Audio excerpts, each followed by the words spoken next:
warahmatullahi wabarakatuh. Pemirsa, berjumpa lagi dalam program Psikologi Populer. Hari ini bersama saya Rizkia Amrina dan tentunya kita akan membahas tema menarik untuk setiap episodenya. Hari ini kita akan membahas mengenai tema parental burnout dan juga kita sudah hadirkan narasumber kita. Ada Mas Rafiq Tribelan Harjuna SPSI, MPSI, psikolog dan juga anggota HIMSI.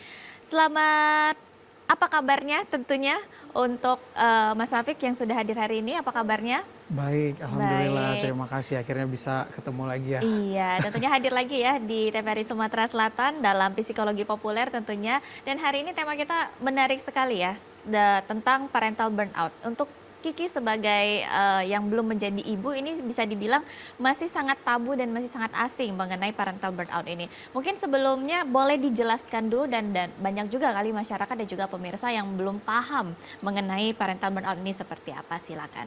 Oke, nah jadi sebenarnya parental burnout ya. Parental burnout itu sendiri kalau kita lihat dari bahasanya itu dari kata burn ya. Baik. Burn, terbakar gitu ya. Nah kalau misalkan kita ingat kayak karakter-karakter kartun zaman dulu gitu ya. Kalau misalkan ada karakter yang lagi ngerjain tugas gitu kan. Terus lagi ujian. Betul. Tuh suka ada apa efek-efek asap-asap nih di kepalanya gitu ya kan. Berasap ya? Iya berasap. Nah jadi kurang lebih gambarannya sederhana itu seperti itu. Jadi kondisi di mana seorang itu ngerasa sudah kewalahan nih.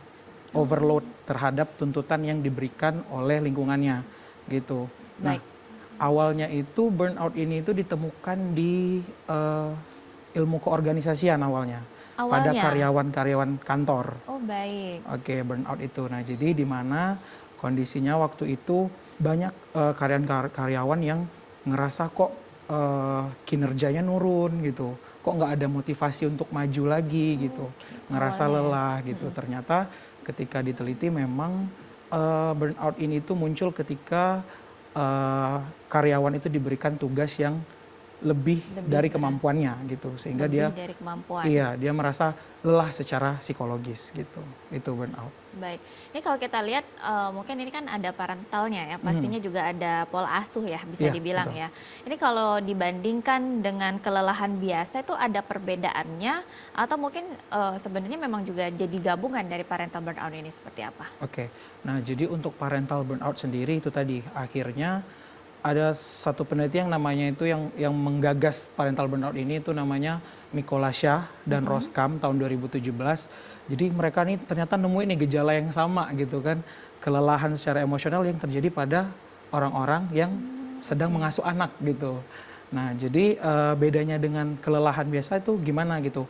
Kalau kelelahan biasa kadang dengan tidur, dengan beristirahat biasanya akan segar lagi nih kalau misalnya. Nah beda dengan parental burnout ini gitu. Parental burnout ini benar-benar yang kadang orang ngerasa kok aku capek ya, kok aku lemes ya. Padahal tidur cukup, makannya cukup gitu kan. Tapi selalu ngerasa energinya itu habis Capek ya. gitu loh. Untuk mau ngapa-ngapain jadi nggak mau gitu. Oke. Iya gitu, itu bedanya. Itu bedanya ya, ada rasa yang kayak capek padahal nggak ngapa-ngapain Iya, ya. betul. Dan bisa dibilang juga ini yang kadang tidak terlalu disadari ya oleh beberapa banyak orang Betul, ya. betul. Tapi kalau misalnya ini, sebenarnya ini yang namanya parental burnout ini memang terjadi pada orang tua rata-rata atau seperti apa? Mungkin sebelum menjadi orang tua kita kadang juga sering merasa lelah tanpa tahu akibat dan sebabnya ya. Ini kira-kira perbedaannya sama atau mungkin memang yang biasanya terjadi pada orang tua? Iya, karena yang namanya parental burnout memang untuk parental burnout itu sendiri itu terjadi ke orang tua yang memiliki anak, yang Oke. sedang mengasuh anak. Nah, jadi kalau untuk anak-anak usia muda itu biasanya burnout yang dialami itu ya terkait masalah-masalah tugas mereka. Mungkin kalau kayak anak remaja itu terkait tugas di sekolah gitu kan. Terus mungkin kalau anak-anak remaja yang orang tuanya udah nggak ada nih misalnya kan, terus harus bekerja juga gitu membantu orang tua misalkan ya single parent misalkan hidup di single parents kan anak remajanya dan harus membantu orang tua gitu kan, itu bisa jadi burnout. Kalau dari sudut pandang anak itu burnout yang terjadi pada anak itu. Kalau parental ini kita ngambil sudut pandangnya dari orang tua Dari itu orang sendiri. tua. Iya. Oke, berarti lebih fokusnya ini ke orang ke tuanya orang tua sendiri ya. gitu ya. Mungkin memang ada beberapa efek dan dampak bagi anaknya ya, tapi ini Betul, memang lebih fokusnya ke orang tuanya betul, sendiri. betul sekali. Nah, faktor-faktor yang memang terjadi sampai terjadinya adanya parental Parental. burnout ini ya, Mhm, seperti apa sih faktornya dan juga kadang banyak juga yang ngerasa nggak sadar ya, ini iya, faktor dan juga gejalanya seperti apa memang yang biasanya oke. dirasakan? Kalau untuk faktornya sendiri itu kita bagi jadi dua nih, Oke, ada internal sama eksternal gitu oh, ya. ada dua. Iya, untuk internal sendiri yang pertama itu pengalaman traumatis dari orang tua yang mengasuh. Oh, Jadi dari iya kecil juga pengalaman, ya? pengalaman masa kecil gitu Mhm. kan, itu juga membuat, orang tua memiliki kepribadian yang cenderung neurotism kalau kita sebut di psikologi. Apa tuh? Neurotism itu jadi setiap orang itu punya kepribadian masing-masing ya, Mhm. dan kadarnya itu ada yang neurotism. Neurotism itu kayak dikit-dikit takut, dikit-dikit Oh, nggak, oke. cemas gitu, Mhm. dikit-dikit ngerasa khawatir, dikit-dikit ngerasa kalau ditinggalin gitu. Nah jadi kadar setiap orang itu punya, neurotismnya yang masing-masing gitu. Jadi biasanya pengalaman traumatis ini juga berperan ke Ke kepribadian oh, neurotism itu. baik. Jadi orang-orang yang punya kepribadian neurotism itu juga mempengaruhi cara berpikir mereka dalam mengasuh Ngambil, anak oke, gitu. mengambil Bener tindakan nggak juga. ya aku ngasuh nih ya gitu Takut kan. salah Takut ya? salah gitu. Kayaknya orang tua yang bener tuh nggak kayak gini deh gitu kan. Jadi pikiran-pikiran yang kayak gitu nih yang muncul yang justru memperparah parental burnout-nya gitu. Oke, kayak overthinking lah ya Overthinking biasanya ya? ya gitu. Oke, ada ketakutan dan overthinking juga Iya, ya? mhm, mhm. Klop deh jadinya ya? Iya Itu untuk gitu. internal ya? Untuk internal Kalau gitu. eksternal seperti apa? Kalau eksternal itu yang pertama profil dari orang tua yang mengasuh. Misalkan, orang tua eee, yang juga bekerja misalnya, ibu Oke, yang ngasuh dan juga mhm, bekerja. bekerja. Jadi itu kan nambah tuh, Mhm, dia harus ngurus rumah, harus ngurus anak, mhm, ditambah juga bekerja gitu kan. betul. Nah profil itu, latar belakang dari ibu itu sendiri atau ayahnya. Jadi sebenarnya parental burnout ini tidak hanya pada ibu, tapi ayah juga gitu. Tapi memang, untuk di Indonesia sendiri menurut beberapa penelitian itu, ibu yang paling banyak mengalami parental burnout gitu. Lebih banyak ibu ya? Ibu, Tapi heeh. bukan berarti ayah juga tidak Iya ya? betul sekali. Tapi sering terjadi juga ya untuk Sering kali terjadi. ayah ya. Mungkin Mhm. walaupun lebih banyak untuk ibu yang Iya betul, terjadi. heeh. Oke, itu untuk faktor-faktor yang memang bisa dilakukan terjadi ya, Mhm, baik itu dari internal dan juga eksternal. eksternal. Nah, untuk tanda awal dan juga gejalanya seperti apa nih biasanya? Oke, kalau untuk tanda awalnya, yang pertama itu yang pasti, menurut dari penemu dari parental burnout itu sendiri bilang ada 3 aspek nih, Mhm. yang bisa ngelihat kalau orang itu parental burnout atau enggak gitu kan. Yang pertama, ciri khasnya itu adalah emotional exhaustion. Oke. Emotional exhaustion itu merasa capek secara emosional gitu. Itu tadi yang kayak saya bilang di awal kan, kayak ngerasa Capek ya. kok kayak lemes gitu, kok Mhm. capek gitu, tiap hari ngerasa gitu, nggak ada ngerasa apa, adanya energi gitu masuk dalam tubuhnya gitu. Padahal udah tidur Makan cukup, juga ya. makan cukup gitu Oke. kan. Itu pertama, emotional exhaustion. Terus juga yang kedua itu adalah emotional distancing. Oke. Emotional distancing itu jadi ibu ini memberi jarak nih. Kita umpamakan ke ibu aja lah ya.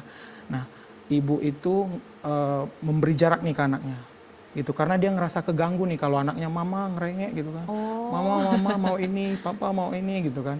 Terus dia milih untuk menjauh nih, menciptakan jarak gitu. Makanya kayak kesannya itu kalau dari sudut pandang anak ngerasa, "Kok mamaku Nggak nggak perhatian gitu, perhatian. kok mama jahat," gitu. Oh, Gitu-gitu. Itu baik. untuk emotional distancing. Kemudian yang ketiga itu feeling of apa namanya, in, saya lupa, maaf. Boleh dilihat Iya, dulu. Feeling istilahnya tuh bahasa Inggris. Jadi, feeling of inefficacy gitu, merasa oke. tidak mampu gitu. Nah, merasa tidak mampu, kayak, "Ini bener nggak ya? Aku jadi orang tua bener nggak ya kayak gini?" Mhm. Gitu kan. Muncul pikiran-pikiran kayak gitu tuh yang kayak overthinking tadi. Terus kayaknya aku salah deh memilih untuk menikah lebih cepat gitu-gitu. Mulai menyalahkan keadaan, menyalahkan diri Oh, sendiri bahwa diri sendiri itu tidak mampu gitu. mengatasi masalah yang ada di rumah tangga gitu. Baik, itu untuk gejala-gejalanya ya Iya, yang memang gejala-gejalanya. terjadi dan juga mungkin kadang banyak yang nggak disadari juga ya Mhm. untuk beberapa orang tua yang terjadi.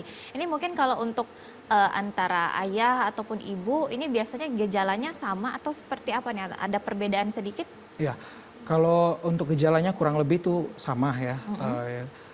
terutama, sebenarnya penelitian ini tuh banyak dilakukan pada orang tua yang single parent gitu ya. Oh baik. Karena dia tidak punya dukungan sosial. Jadi sebenarnya ada tambahan lagi untuk faktor eksternalnya itu ada dukungan sosial. Mm-mm. Dukungan sosial itu tidak, ada atau tidaknya dukungan dari partner atau pasangan gitu.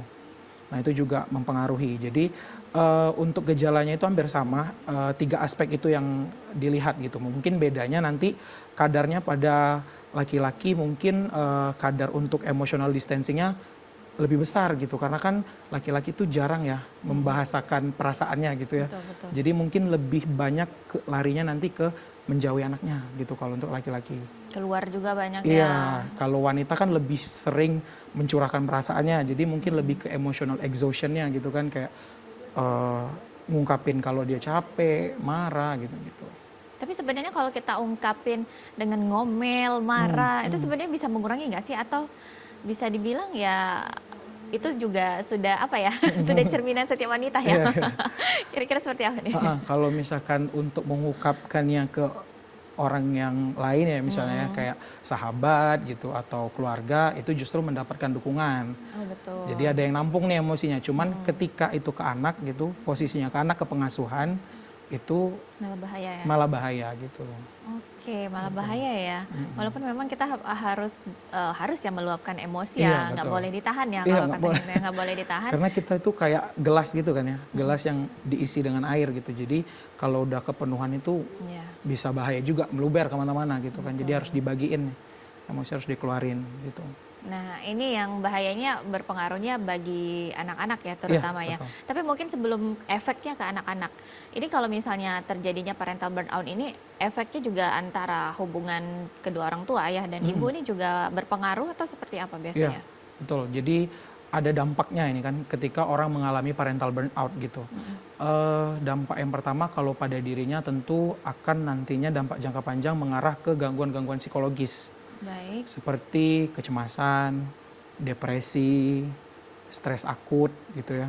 Nah, Mhm. biasanya tuh larinya ke sana tuh. Karena kan Oke. ngerasa feel apa ya, feeling of loss kayak nggak ada energi gitu kan. Terus mulai tuh muncul rasa putus asa, terus mulai nih muncul ingin mengakhiri hidup. Nah, itu nanti larinya ke depresi. Memang banyaknya itu untuk individunya sendiri tuh mengarah ke depresi. Kemudian untuk orang sekitar seperti keluarga yang pasti jadinya kedekatannya berkurang ya karena kan orang-orang parental burnout itu biasanya regulasi emosinya juga minim ya gitu Mhm. ya. Jadi suka marah-marah justru akan memicu banyak konflik lah nanti ke Oke. saudara, ke mertua bahkan kan. Luas ya. Iya luas gitu, heeh. Baik, ternyata juga yang ditakutkan bukan hanya berdampak bagi anak-anak juga ya, Mhm, tapi hubungan antara ibu dan ayah dan juga ternyata juga meluas bisa ke iya, mertua dan juga ke kakak adik lainnya ya. iya, Jadi kita harus sadar diri juga ya, sadar akan adanya memang iya, terjadi parental burnout untuk diri betul. kita sendiri. Baik pemirsa, kami akan kembali tentunya setelah jeda berikut untuk pemirsa yang ingin bergabung melalui line telepon di 0711 311 454 atau melalui pesan WhatsApp di 0823 1198 1790. Tetaplah bersama kami.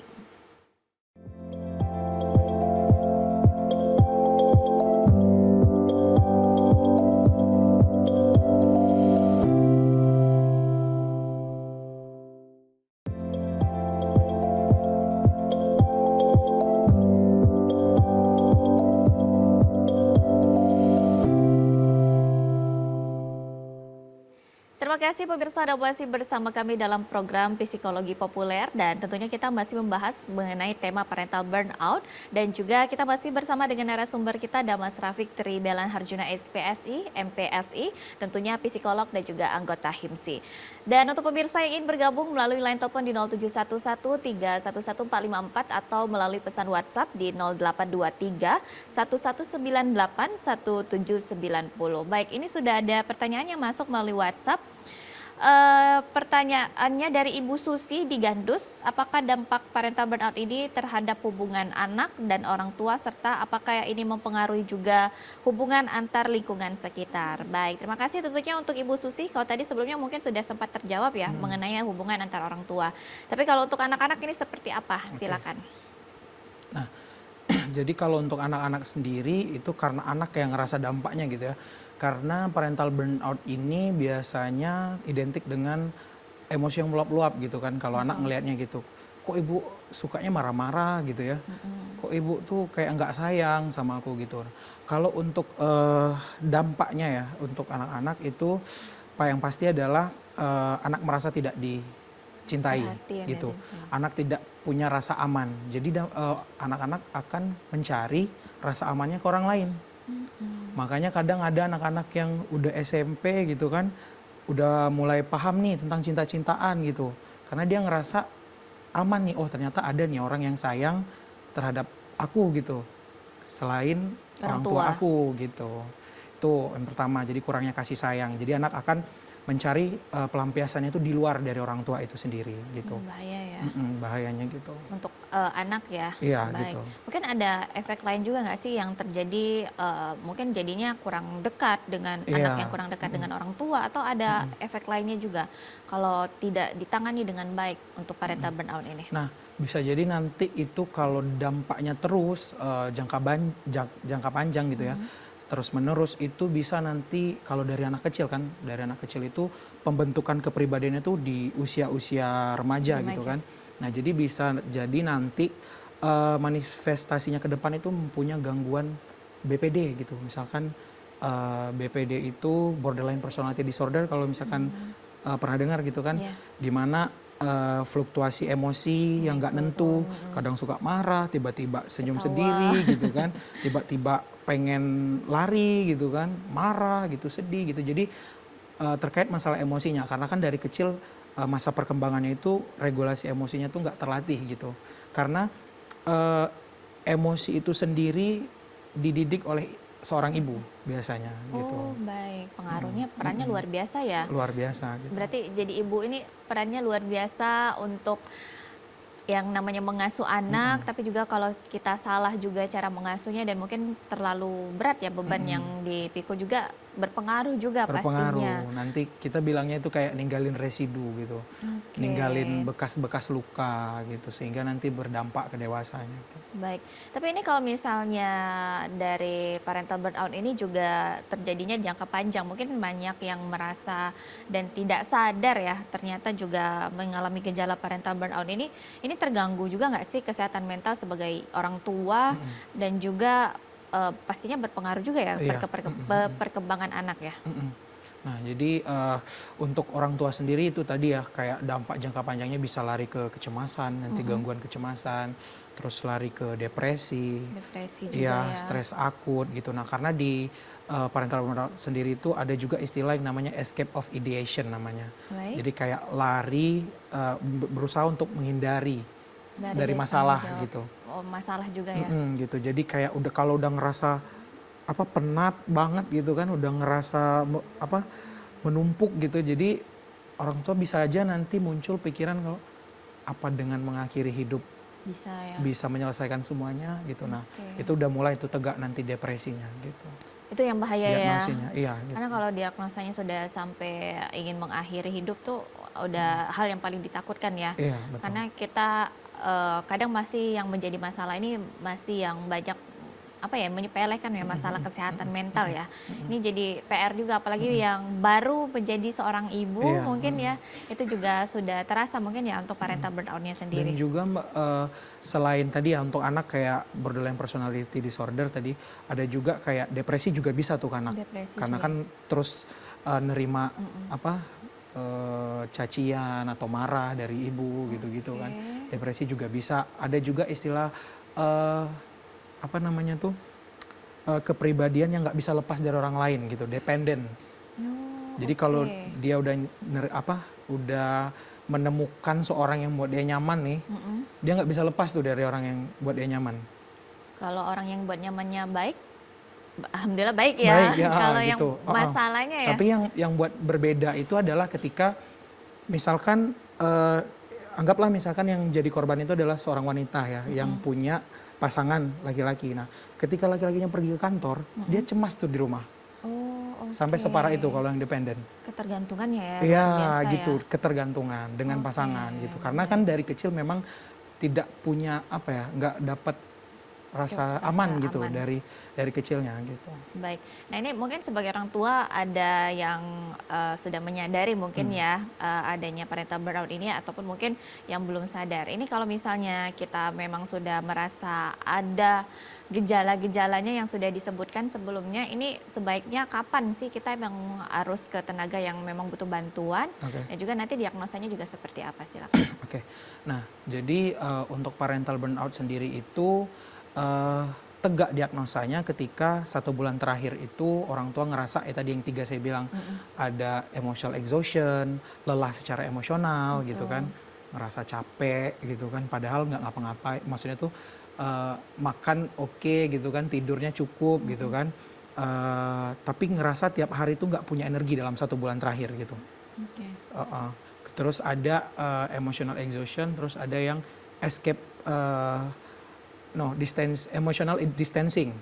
Emotional distancing itu kayak mulai nih jaga jarak gitu. Kadang kita tuh bisa tahu emotional distancing itu dari respon orang sekitar, misalkan, kok kamu kayak nggak deket lagi ya sama anak kamu? Kok kamu nggak sayang gitu ya sama anak kamu?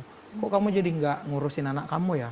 Nah, bisa jadi kalau ada komentar seperti itu terdengar, bisa jadi itu tanda-tanda adanya parental burnout. Oke, komentar Gitu. juga bisa Iya, menjadi heeh. penilaian ya ternyata ya, bukan Karena berarti kan dijudge ya. iya, karena kan orang yang mengalami masalah psikologis itu kan susah untuk menilai dirinya sendiri ya terkadang ya. Jadi butuh validasi dari luar gitu kan. Heeh. Terus yang ketiga itu tadi adalah feeling of inefficacy. Itu ngerasa nggak mampu, mulai nih nyalahin dirinya gitu kan.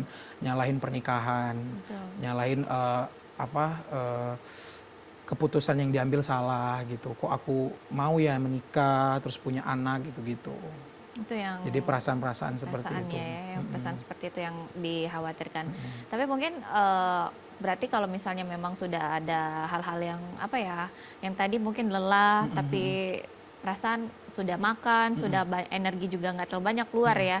Dan juga mungkin komentar-komentar dari orang sekitar yang bisa jadi salah satu gejala juga kita untuk segera butuh bantuan ya. Iya, betul. Jadi karena memang jangan sampai menyepelekan karena ini dampaknya luar Luar biasa. biasa. Baik itu hubungan antara sesama orang tua, apalagi yang dikhawatirkan ini bagi perkembangan anak nantinya Iya, ya. Karena banyak sekali berdampak untuk perkembangan anaknya sendiri. Nah, kalau misalnya kita sudah terjadi nih, sudah didiagnosa dan juga sudah menggunakan tenaga ahlinya, tentunya dari psikolog sendiri, ini biasanya apa nih yang diberikan penanganannya untuk parental burnout ini seperti apa? Oke. Nah, jadi memang kasus parental burnout itu penanganannya memang harus ke psikolog ya, karena itu sudah mengarah ke masalah psikologis. Itu walaupun memang dia belum masuk diagnosa gangguan mental sebenarnya, tapi parental burnout itu akan menjadi jambatan nantinya ke gangguan psikologis. Nah, biasanya penanganannya itu harus ke psikolog, jadi kita akan ada pengukuran juga gitu kan. Apakah individual ini itu parental burnout-nya yang sedang gitu kan, atau yang justru parental burnout yang tinggi gitu kan. Oke. Nah, jadi nanti yang rendah, misalkan tingkat parental burnout-nya yang rendah, itu biasanya kita kasih pelatihan-pelatihan gitu, bagaimana cara mengelola stresnya. Karena kan memang burnout ini kan stres yang berakumulasi terus-menerus selama beberapa bulan gitu kan. Kelanjutan ya. Berkelanjutan gitu. Jadi stres, burnout, baru nih nanti ke masalah-masalah psikologisnya. Nah, biasanya kalau sampai psikolog setelah diukur ternyata tahu kan dia tingkat mana gitu kan, tingkat yang sedang atau yang tinggi, itu nanti akan disesuaikan. Biasanya nanti itu akan diberikan pelatihan-pelatihan kayak ngeregulasi stres gitu kan. Terus ada juga kita berikan teknik micro break gitu. Oke, teknik ya. Micro break itu jadi biasanya kan orang-orang tua yang parental burnout ini kan ngasuh anak gitu Ngasuh ya, anak. dan ngurus rumah gitu kan.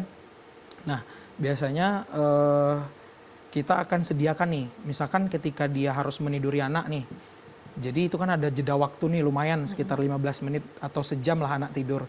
Nah, itu dimanfaatkan micro breaks-nya. Jadi Oke. kita break tapi dalam waktu yang cepat Cepat gitu. ya. Jadi kita cari tahu nih apa hobinya, hal-hal kecil apa sih yang buat dia happy Happy gitu ya. menjalaninya. Bisa jadi kayak nonton drakor. Bisa jadi ketika anak tidur boleh nih nonton drakor gitu kan. Oke, untuk Iya, diri sendiri lah ya iya yang untuk diri membuat sendiri. happy. Jadi kayak istilahnya me time di sela-sela kita banyak kesibukan Dan tanggung gitu. jawab ya. Iya betul. Oke, jadi me time itu sangat dibutuhkan ternyata ya. Betul sekali.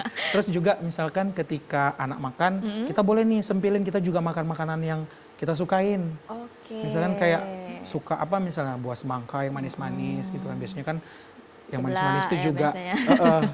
biasanya manis-manis kan ningkatin mood kan, atau Oke, coklat gitu. coklat Tapi ya. ya kita batasi gitu kan karena juga Dibatasin nggak baik. juga ya, baik. Kita akan lanjutkan kembali tentunya perbincangan kita untuk pemirsa, tetaplah bersama kami dalam Psikologi Populer.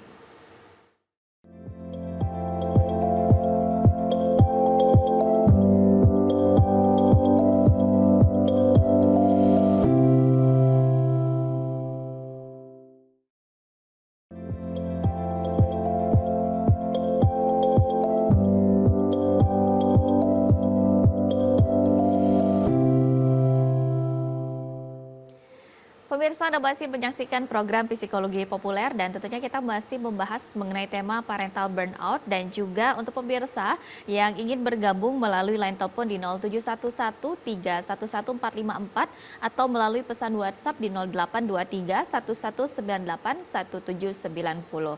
Ini sebelumnya kita sudah bahas nih mengenai kapan memang harus dibutuhkan tenaga ahli ya. Nah, ini mungkin sekalian juga mungkin ada pemirsa yang sudah nggak sabar nih butuh tenaga ahli mungkin ya. Ini untuk Mas Raffi sendiri prakteknya di mana saja? Oke. Boleh dijelaskan, Oke. silakan. Untuk sekarang ini saya sebenarnya aktif ya sebagai konselor di MTS atau Ganilir ya. Oke. Dari hari Senin sampai Jumat. Nah, untuk praktek online-nya saya bisa ditemui di www.solusi.com. Oke, Solusi untuk U-nya online 2 ya, solusi.com. Kalau untuk praktek offline-nya itu saya di belakang JM. Di belakang JM itu ada Biro Psikologi Karya Tunas Bangsa. Oke. Itu boleh teman-teman lihat di Google gitu ya. Biro Psikologi KTB atau Karya Tunas Bangsa, itu saya psikolog klinis di sana. Oke, ya Gitu. jadi kalau mau konsultasi boleh silakan ya. Boleh.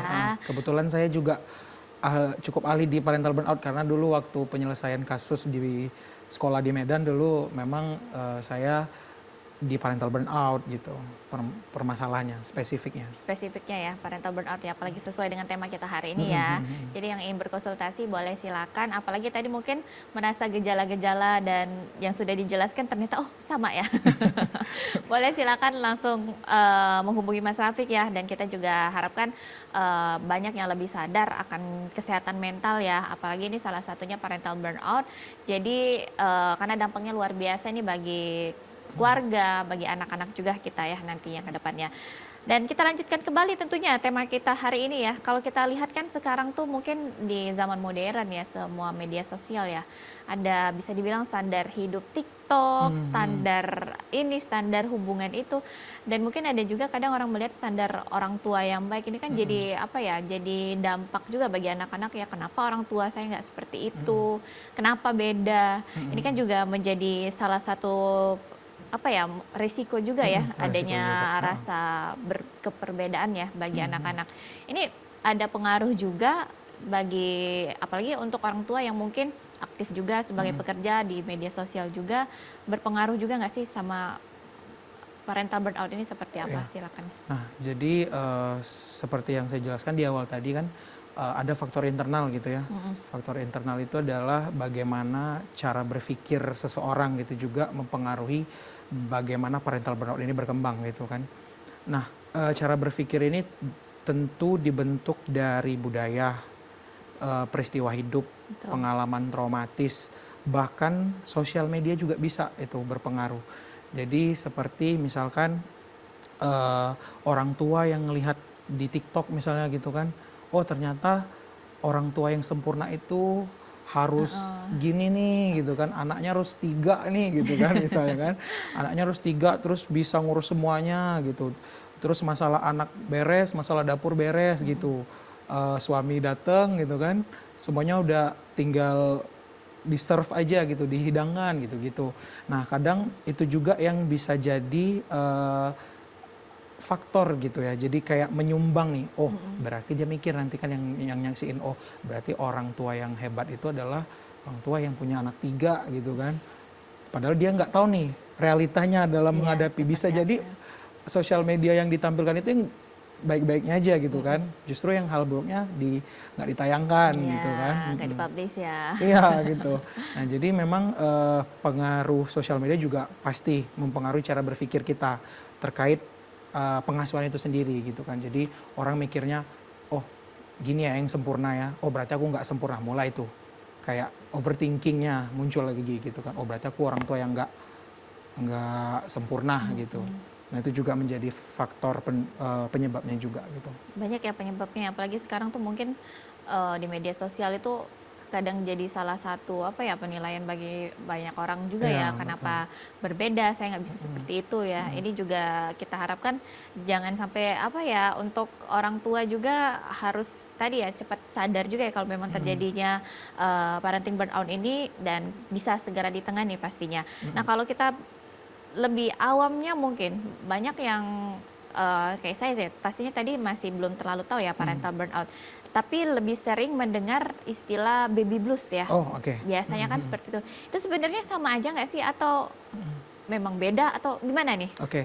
Nah, jadi kalau baby blues sendiri itu sebenarnya kalau kita dalam psikologi itu ada yang namanya postpartum disorder namanya. Jadi kayak depresi setelah melahirkan gitu. Nah, memang beberapa fenomena itu terjadi pada beberapa ibu ya terkait postpartum disorder ini gitu. Bedanya itu adalah kalau postpartum disorder itu adalah depresi yang ditambah dengan kehadiran pengasuhan. Oke.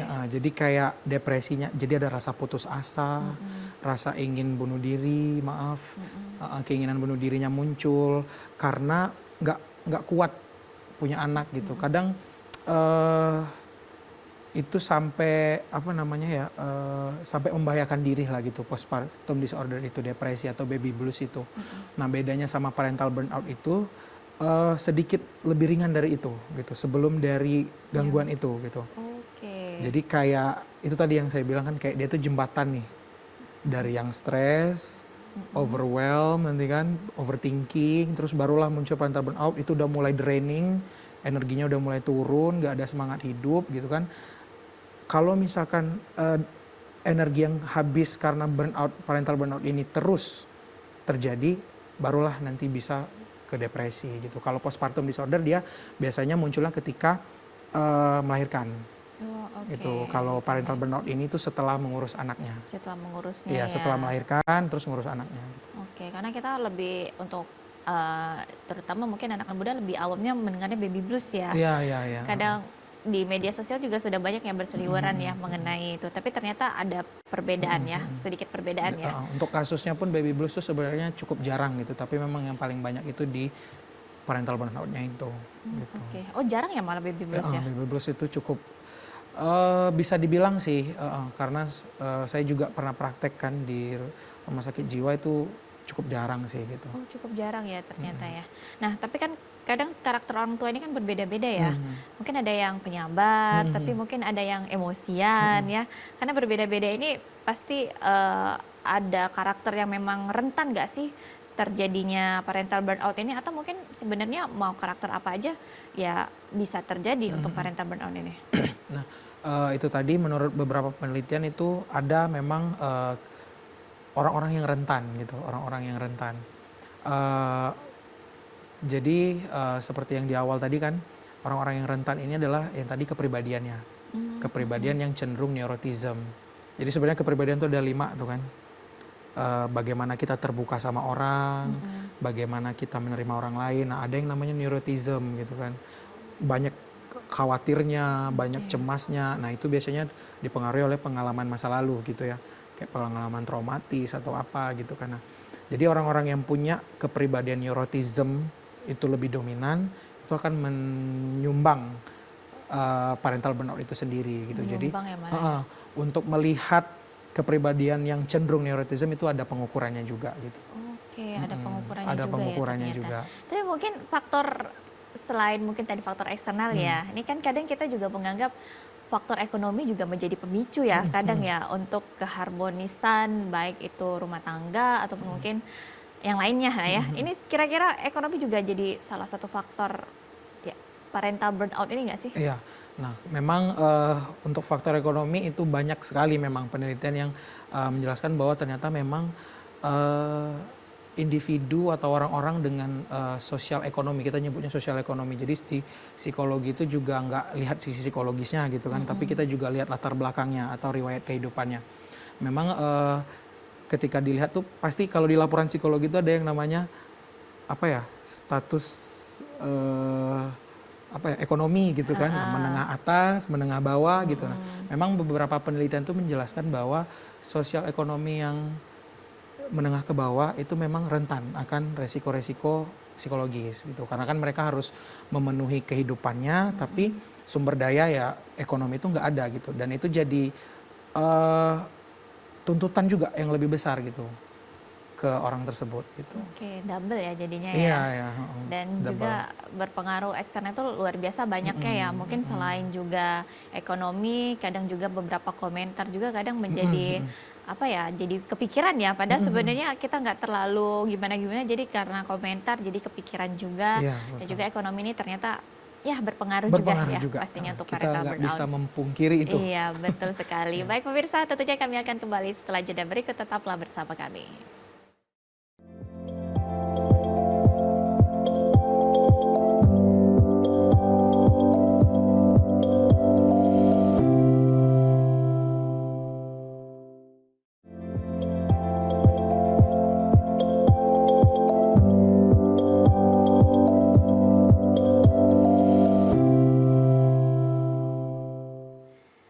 Terima kasih pemirsa Anda masih bersama kami dan tentunya untuk pemirsa yang ingin bergabung melalui line telepon di 0711 311 454 atau melalui pesan WhatsApp di 0823 1198 1790. Sudah ada yang masuk pertanyaan melalui WhatsApp, ada dari Ibu Meisha di Gelumbang. Saat ini fenomena gentle parenting ini sudah sangat populer ya. Mungkin kalau kita tahunya nih berbanding terbalik dengan parenting VOC ya kalau kita bilangnya ya. Tapi di sisi lain ini banyak orang tua juga merasa tertekan untuk selalu sabar mengasuh anak dan kadang yang nakal dan susah diatur. Apakah situasi ini juga bisa memperparah burnout parenting tentunya, dan juga bagaimana nih agar kita tidak nggak burnout saat mengasuh anak? Boleh silakan dijawab pertanyaannya. Oke, terkait gentle parenting ya. Gentle parenting itu kan kalau kita tahu nggak boleh marah Betul. sama anak ya, nggak boleh kejam sama anak kan. Pokoknya kalau anak melakukan kesalahan nggak boleh dimarahin gitu kan. Justru ini agak parah juga ya gitu ya. Jadi anak jadinya nggak belajar gitu loh. Betul. Bahwa mana perilaku yang salah, mana perilaku yang baik gitu, yang benar gitu kan. Nah, yang baik itu adalah orang tua itu sebenarnya marah itu boleh ke anak. Bukannya nggak boleh, karena kan emosi kita tuh ada 5 ya, emosi dasar ya. Marah, senang, sedih, jijik, sama takut gitu kan. Oke. Nah, jadi kalau mereka tidak dikenalkan apa yang namanya kemarahan gitu ya, jadi mereka nggak tahu gitu loh. Nggak tahu emosi marah itu yang seperti apa gitu. Justru memarahi anak itu boleh dilakukan gitu, dalam artian ya, marah memang ketika dia melakukan kesalahan. Nah, peran dari orang tua di sini itu adalah bagaimana orang tua menampakkan emosi marah itu ketika dia melakukan kesalahan. Kemudian jangan kita biarkan saja. Kita harus menjelaskan, kamu tahu nggak kamu dimarahin karena apa? Betul. Itu kita kasih tahu gitu kan. Apa sih salah kamu tadi gitu. Nah, Sebab akibatnya ya. mama marah atau papa marah karena kamu melakukan ini. Coba kamu nggak melakukan ini, pasti mama nggak akan marah. Betul. Gitu. Atau lagi biasanya tuh juga tuh anak tantrum terus dimarahin gitu kan. Benar. Nah itu sebenarnya boleh-boleh aja gitu, boleh-boleh aja dimarahin gitu. Bukan berarti didiamin atau justru diturutin gitu. Ya udah ini mama beliin mainan, ya udah mama beliin ini gitu Lebih kan. bahaya juga ya. Iya. Justru nanti dia bakal mikirnya, oh ternyata kalau misalkan aku mau ini ya udah aku nangis aja nangis kata aja. anaknya gitu. Jadi anaknya justru belajar sebaliknya gitu kan. Nah makanya apa ya, parenting VOC itu juga sebenarnya boleh dilakukan, ya, boleh dilakukan, tapi kita harus sebagai orang tua juga tahu batasannya gitu kan, jangan Betul. sampai yang Berlebihan juga berlebihan ya. juga gitu sampai melakukan kekerasan gitu. Kita berikan yang namanya ketegasan gitu, Tegas ya. ketegas, Oke. Baik, tegas. ada telepon masuk, kita angkat terlebih dahulu. Halo. Baik, halo, dengan siapa di mana? Selamat sore Mbak, Ya, selamat sore, dengan siapa di mana? saya Bu Ruli di Pelaju. Baik, silakan Ibu. Ya. Terima kasih Mbak ya. Selamat sore Bapak. Ya selamat sore. Saya ingin tanya, kalau kita merawat anak itu, mengurusi anak, menasihati anak, semuanya itu suami istri. Tapi terkadang suami suka menganggap semuanya bisa istri. Kalaupun dia mau mengurus, ya kalau kadang-kadang si anak ya jelas namanya anak-anak, tapi kadang-kadang bapaknya juga kayak mau ditegur terus, ngomel-ngomel terus kan capek juga, lagian nggak enak. Gimana untuk memberikan pengertian juga untuk si ayahnya, sementara anak itu yang butuh mengasihi itu bukan hanya ibu, bapak juga kan. Nah ini kadang-kadang bukan anaknya juga, bapaknya pun ikut lepas tangan semuanya ke ibu. Oke. Nah karena bapaknya juga anak mama. Mohon penjelasan. Terima kasih Mbak dan Mas ya. Baik. Terima kasih untuk Ibu Uli di Pelaju. Ini kalau kata orang ini anak sendiri sama anak mertua ya. Ini kira-kira gimana nih? Oke, Tanggapannya silakan. Tadi ibunya bilang ini ya apa, anaknya Ya, fokus ke anak tapi Fok- suaminya juga ya ingin layaknya seperti anak mama juga. iya, Ya. gitu. Jadi sebenarnya kalau udah permasalahan yang seperti itu perlu komunikasi yang baik tuh antara ibu Ruli sama dengan suami gitu. Em, Suaminya juga harus punya ini ya apa, pengetahuan terkait parenting gitu ya, karena kan parenting itu tidak melulu kita nyerahkannya ke ibu gitu. Betul. Karena ibu punya porsinya masing-masing, ayah punya porsinya masing-masing. Ibu itu biasanya sekolah pertama anak ya gitu. Ibu juga dominan mengajarkan bagaimana cara menunjukkan kasih sayang, emosi dan sebagainya gitu. Ayah pun juga harus mengajarkan yang namanya tanggung jawab gitu. Tanggung jawab, batasan gitu. Tapi tidak hanya tanggung jawab dan batasan itu saja gitu. Karena kalau misalkan ayah yang terlalu keras juga pun anak nanti takutnya berpikir nih, kok ayah tuh bisanya marah-marah doang gitu ya. Ya udahlah gitu kan. Jadi timbullah yang namanya fenomena sekarang fatherless gitu kan. Jadi makanya nanti anaknya nyari lampiasannya keluar gitu kan. Jadi memang seorang ayah tuh juga memberikan perhatian. Jadi nggak hanya tegas marah, tapi juga ada perhatian yang nyata gitu loh. Baik. Jadi kayak ketika anak udah melakukan apa yang diminta ayahnya, berikan dia reward gitu, berikan dia sesuatu penghargaan gitu, entah itu apa yang dia pengen gitu kan. Hal kecil aja, nggak usah harus besar, misalkan dibelikan HP enggak ya, misalkan Ya, kayak yang lain aja ya. misalkan ternyata anaknya suka makan sate misalnya Ya, gitu kan, reward ya. traktir gitu Oke, sate gitu kan, baik. karena dia udah menunjukkan tanggung jawabnya gitu sebagai seorang anak gitu. Baik, tentunya juga mungkin di garis bawahi juga orang tua itu bukan hanya ibu ya, tapi juga ada ayah yang memang juga berperan penting juga Betul. pastinya, karena sekolah pertama bukan cuma ibu, pasti ayahnya juga ya. Iya, Jadi kerjasama. harus sama-sama bekerja sama dengan baik untuk sama-sama parenting yang baik juga, ya untuk anak yang lebih sehat dan juga pastinya lebih ceria lagi ya untuk kedepannya. Mungkin terakhir nih, seperti apa tipsnya dan juga mungkin ada saran-sarannya mengenai parenting burnout ini bagi para orang tua, silakan seperti apa? Oke, kesimpulannya adalah kalau udah ngerasa gejala-gejala yang sudah dijelaskan tadi ya, udah ngerasa kayak punya kelelahan secara psikologis, berarti dia menyadari ada tanda bahwa dia mengalami parental burnout. Itu sebaiknya langsung menghubungi psikolog atau psikiater, menemui lah psikiater atau psikolog gitu untuk dibantu, karena parental burnout itu kita memang butuh bantuan dari profesional gitu.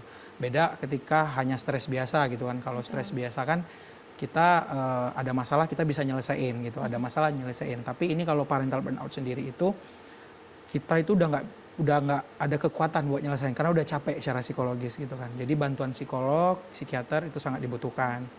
Nah juga itu untuk yang disadari. Nah untuk ibu-ibu yang tidak menyadari adanya parental burnout padahal dia mengalami parental burnout gitu, itu cobalah untuk mendengar pendapat orang lain gitu, validasi dari orang lain, atau itu tadi sih keluarga terdekatnya juga harus aware gitu.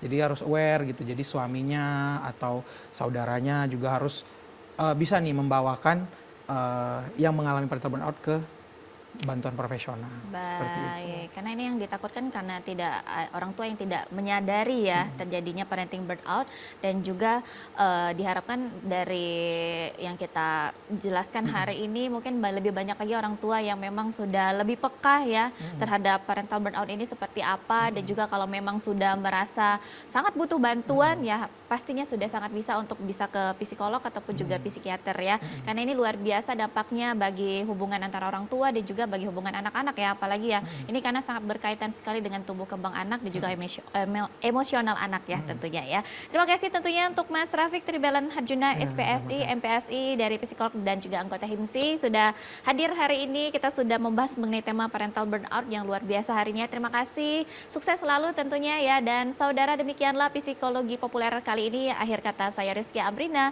pamit undur diri. Terima kasih atas kebersamaan Anda. Sampai jumpa.